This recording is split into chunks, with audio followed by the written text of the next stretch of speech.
What's up, everybody? This is Jake Wynn, public historian, and I am here in historic downtown Pottsville, Pennsylvania, the county seat of Schuylkill County.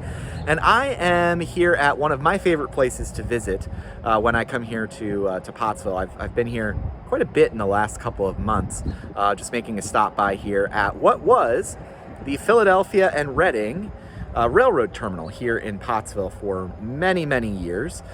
Built back in 1851 and remains kind of the oldest railroad passenger structure remaining here in Pottsville. Today it's home to the offices of the Schuylkill County Tourism Office, Explore Schuylkill.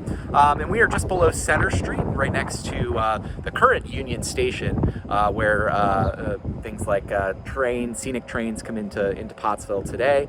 And this was back in the 19th century, kind of the industrial heart of downtown Pottsville. So this structure here, if you were standing where I was back in the 19th century, you'd be essentially standing between two railroad tracks that brought passengers here into Pottsville. The building behind me is kind of the head house for the railroad station. That's where they would have been doing ticketing, would have been dealing with baggage. And then where I am now is kind of where you would board the train. And there would have been a somewhat of a shed over my head, and that would have been a covered area where you could board a locomotive to head down towards Philadelphia or Reading, or head out in any number of the different branch lines that went all over Pennsylvania and all over the region as well.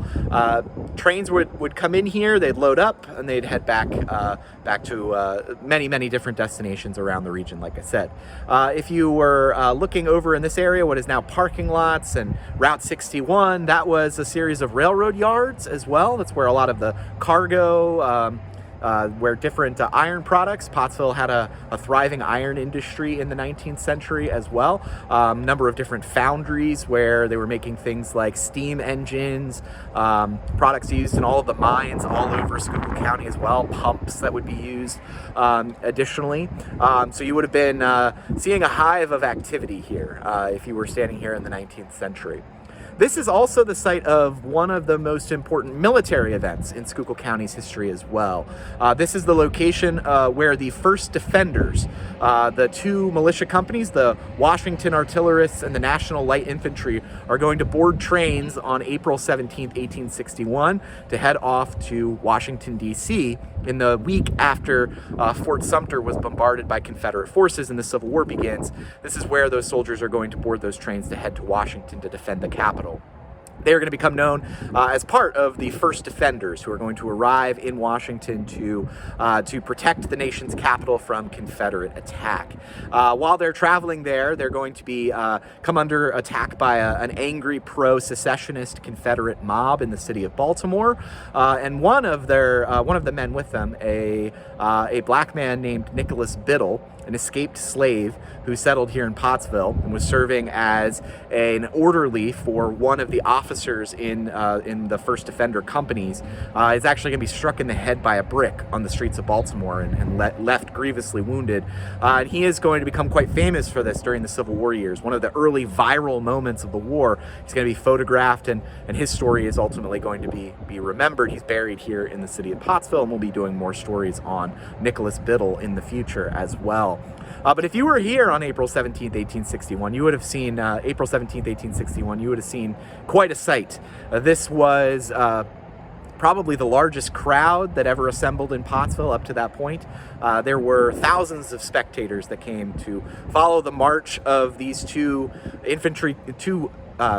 follow the route of these two companies through the city of Pottsville to get onto their trains here. There's music, there's thousands of people on all of the buildings here. There was a hotel just up the hill here. There are other industrial buildings. They are all dotted with people. Thousands of spectators came out to see these soldiers off to join the effort to put down the Confederacy during the American Civil War.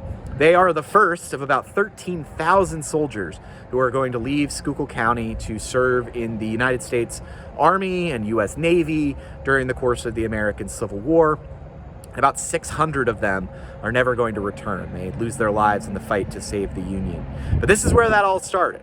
This is a remaining testament to that day and to all of the soldiers who departed from here to go off to the front lines of the American Civil War. And then all of the thousands of other people up into well into the 20th century who are going to board trains here to head off to a day in the city or to travel to places all over the country, and other military conflicts as well, who are going to serve in war zones all over the world in the 19th and 20th centuries. So I hope you've enjoyed this video. If you do, make sure to hit that like button, subscribe, and give me a comment. Let me know what you think. We're going to be doing more videos like this in the future. Thank you so much for tuning in. We'll talk to you again soon.